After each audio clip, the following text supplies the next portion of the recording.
Ramón Cano Manilla, el maestro que pintaba el aliento de la tierra. Ramón Cano Manilla nació en 1888 en el puerto de Veracruz, creciendo en un entorno donde el viento del trópico dictaba el ritmo de la existencia. Antes de empuñar un pincel, sus manos conocieron la dureza del campo, trabajando como arriero y herrador.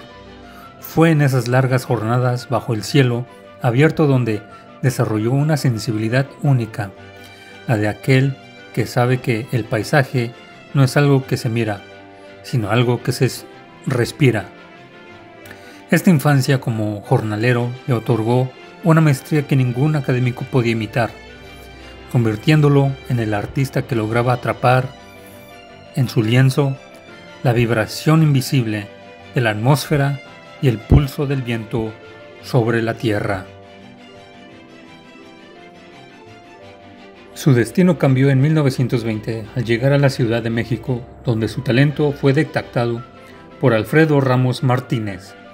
En lugar de encerrarlo en el rigor de un aula, fue enviado a las escuelas de pintura al aire libre, el único lugar donde su arte podía seguir respirando. En sus cuadros no solo mostrarán figuras, sino el aire que las envolvía. Este dominio técnico que prometía sentir la frescura del clima en cada pincelada, lo llevó a ganar el premio de la Feria Internacional de Sevilla en 1928, demostrando que su pintura tenía la ligereza necesaria para cruzar océanos. La red de influencias de Cano Manilla lo sitúa en el epicentro del arte moderno, conviviendo con gigantes como David Alfaro Siqueiros y José Clemente Orozco. Sin embargo, su labor fue más sutil, como una corriente que impulsa sin hacer ruido. Mantuvo una amistad estrecha con Diego Rivera y fue uno de los maestros encargados de guiar la formación artística temprana de Frida Kahlo. Para Cano Manilla, enseñar era permitir que el alumno sintiera el aire de su propia identidad, transmitiendo una técnica que no se basa en la imposición del color, sino en la observación del espacio y el respeto por la esencia de lo mexicano. A diferencia de otros artistas que permanecieron anclados en la capital, el otro por llevar su visión hacia nuevos horizontes, buscando cielos más amplios, en 1948 se estableció en la ciudad Mante, Tamaulipas, donde su carrera alcanzó una madurez monumental. En esta región fundó instituciones de bellas artes y plasmó más de 500 metros de murales, que parecen vibrar junto con el espectador. Su tránsito fue tan exitoso que la comunidad terminó por inmortalizar su nombre en avenidas y galerías, reconociendo en él al hombre que trajo una bocanada de frescura y sensibilidad a la cultura del noreste, dejando una huella que el tiempo no ha podido borrar. Ramón Cano Manilla falleció el 1 de diciembre de 1974, dejando un legado que el Estado mexicano ha elevado a símbolo de identidad. Su cuadro más reconocido, El Globo, es la metáfora definitiva de su vida, una obra donde la humanidad entera levanta la vista para ver un anhelo elevarse y fundirse en el cielo. Presente hoy en el Museo Nacional de Arte y difundida en millones de libros de texto gratuitos, su obra es la prueba de que el arte más trascendente es aquel que nace de la tierra más profunda, pero como el mismo Cano Manilla, sabe que su verdadero hogar es la libertad del aire. El globo, la elevación del alma mexicana. En esta pintura, Cano Manilla rompe con la gravedad del moralismo político para ofrecer una filosofía de la esperanza. El globo no es solo un objeto tecnológico, es una metáfora de la aspiración colectiva. Mientras los personajes, un grupo diverso que representa la pluralidad social de México, mantienen los pies firmemente apoyados en la tierra, sus miradas se dirigen unánimemente hacia el cielo. La obra propone que, tras los años de conflicto revolucionario, el pueblo mexicano finalmente podía permitirse el lujo de soñar. Es la dialéctica entre lo terrenal, la raíz, el pueblo, el valle, y lo infinito, el aire, el ascenso, el futuro. Cano Manilla captura ese instante de la suspensión donde el aliento de todos los presentes parece ser lo que mantiene al globo en el aire, sugiriendo que la nación solo se eleva cuando la mirada es compartida. El impacto del globo trascendió las galerías para instalarse en el subconsciente de millones de mexicanos. Su uso más emblemático ha sido como portada de los libros de texto gratuitos de la Secretaría de Educación Pública, SEP. Generación de 1993, la obra fue seleccionada para ilustrar las portadas de los libros de geografía de cuarto grado. El gobierno mexicano eligió esta imagen porque representa perfectamente los valores de unidad y la vastedad del territorio nacional. Los arrieros, la epopeya de la resistencia. La obra de los arrieros es el espejo biográfico de Ramón Cano Manilla, donde la filosofía del esfuerzo se desplaza del cielo a la tierra.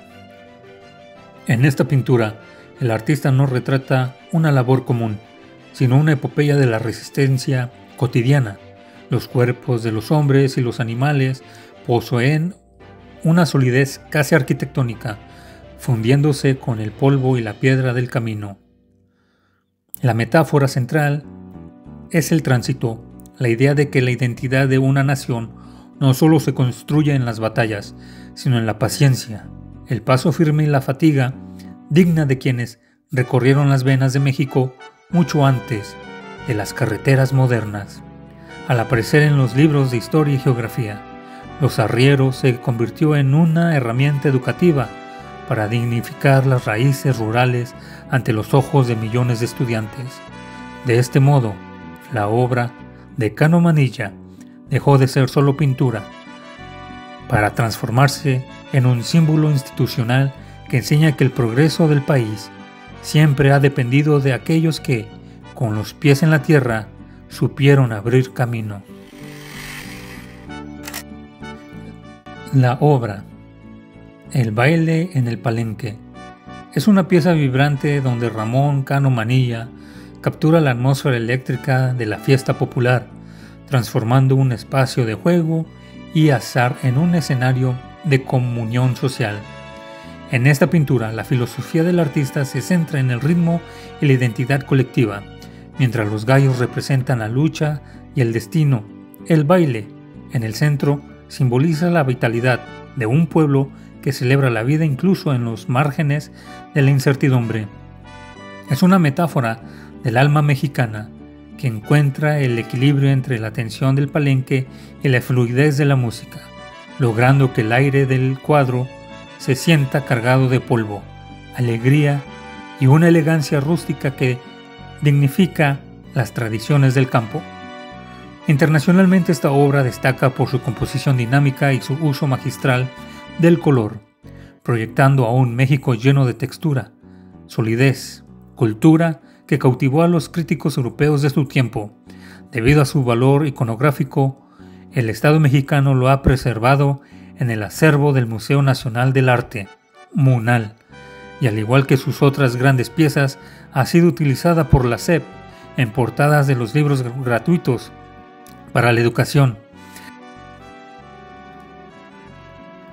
El baile de los viejitos, en la obra de Cano Manilla, reside en la dualidad entre la máscara y la esencia, representando el ciclo eterno de la renovación.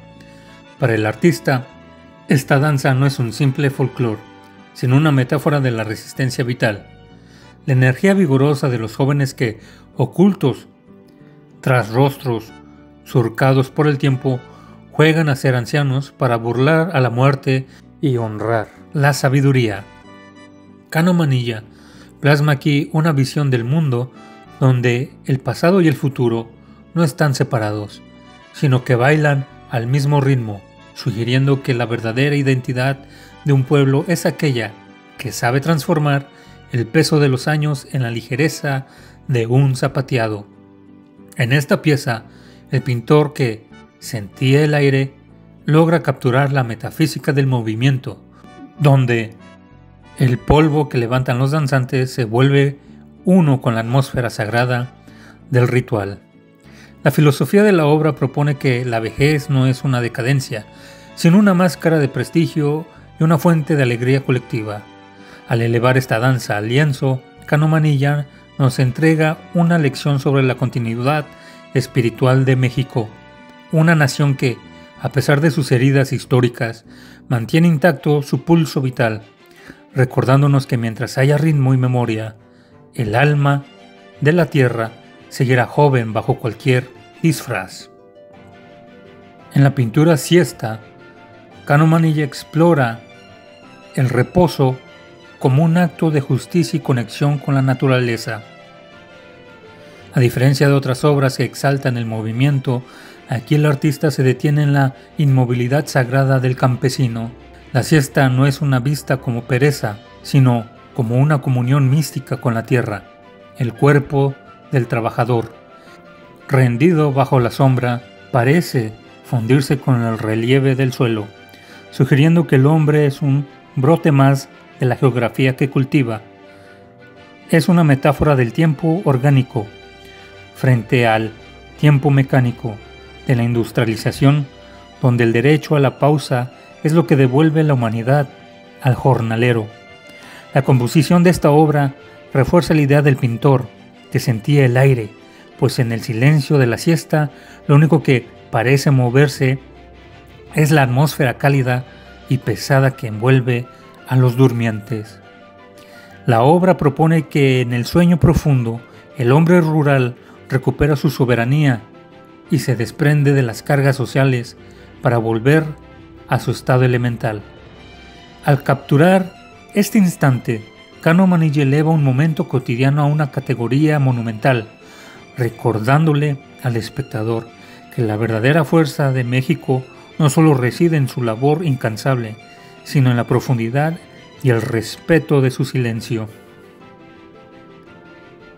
El legado de Ramón Cano Manilla constituye un mapa completo de la experiencia humana, un ciclo que comienza con el peso terrenal de los arrieros y culmina en la aspiración infinita de el globo.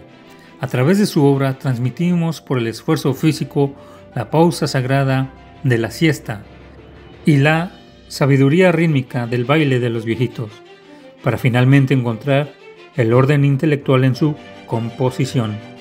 Su filosofía nos enseña que la identidad no es un hecho estático, sino un movimiento constante, donde el hombre, tras trabajar y honrar su tierra, se gana el derecho de elevar la mirada y fundirse con la libertad del aire. Hoy, cuando un niño mexicano abre su libro de texto y se encuentra con esas imágenes, no solo está viendo arte, sino que está recorriendo las etapas de su propia historia sin saberlo. En esas portadas de la SEP, la obra de Cano Manilla sigue cumpliendo su función más noble: ser un espejo donde las nuevas generaciones aprenden que son seres de raíz profunda, pero con vocación de cielo. El arriero que sentía el aire logró que su pincel fuera el aliento eterno que, décadas después, sigue invitando a toda una nación a desprenderse del suelo y alcanzar la inmortalidad a través de la cultura.